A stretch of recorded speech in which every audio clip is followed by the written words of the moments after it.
A lot of people don't realize the importance of speaking God's truth or having God's truth available, or the 10 Commandments in our schools. Do you know they used to be in our schools?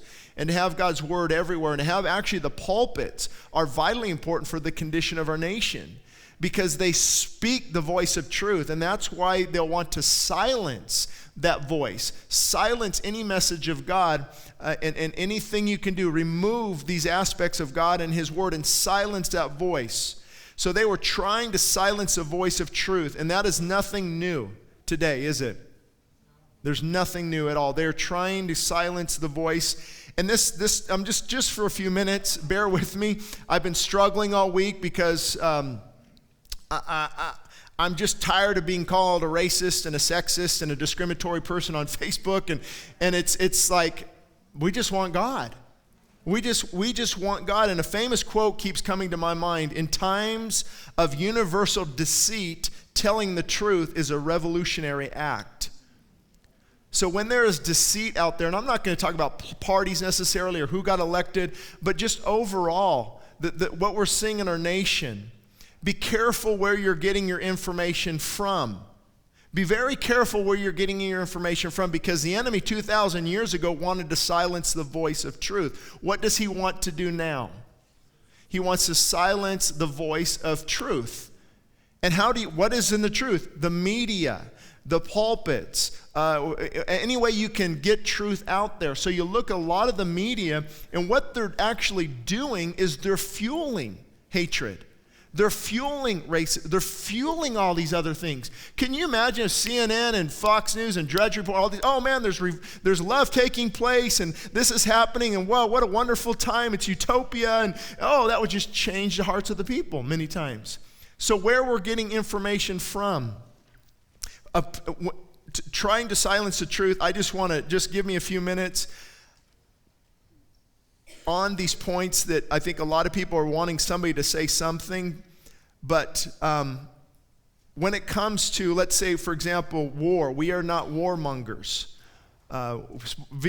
Speaking the voice of truth, you look at Romans 13. You look that God has given the government to be a terror to those who do evil. We love refugees. We love the sojourner. We love the immigrant. We, as Christians, we love it. Love them, but we also know that there are certain things in place, and I liken it to when a mask falls for oxygen in an airplane, the parent puts the mask on first and then helps the child.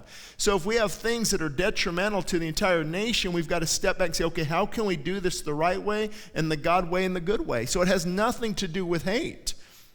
Now, of course, we hate those in the LGBT community. That's coming out now. It's a sexist, racist, homophobe. But no, we love those. We love those caught in any type of sin, because all of us can relate to being caught in sin.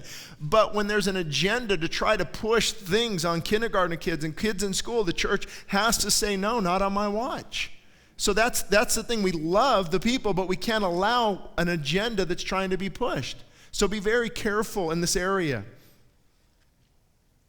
And what we're really seeing is a lot of these people, and I'm just going to say it as it is we've become used to handouts. Free phones, free food, free everything, and they don't realize that it takes hard work. Hard work is biblical. If you don't work, you don't eat.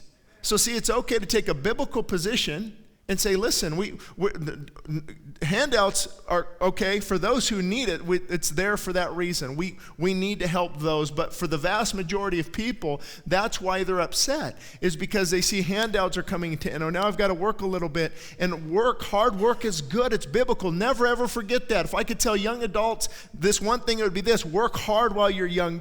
You learn a good hard work ethic. Learn what character is. Learn it's hard going to bed tired because you're sore. It's good to work hard.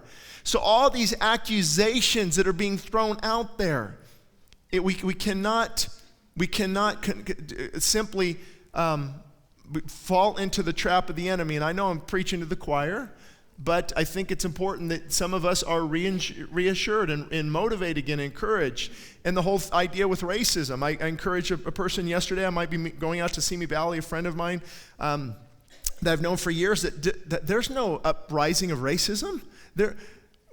where's this coming from? The media. If somebody did a hate crime under Obama, they're going to get in trouble the same way they do it under Trump.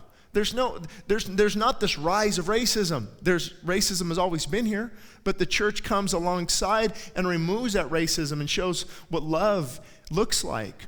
And it works both ways. Just me and Morgan, we were with a few people on Lancaster Boulevard Thursday around 8:30 in the morning. Or 8:30 at night. This car comes driving by and says cuss word beginning with F. I'll leave it there, and then says Trump at us. I'm like, if that's not stereotyping, I don't know what is.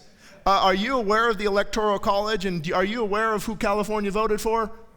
But see, it goes both ways. Now I've got to walk to my vehicle, and I am a little shaken. I'm a little like, but see, who's fueling that?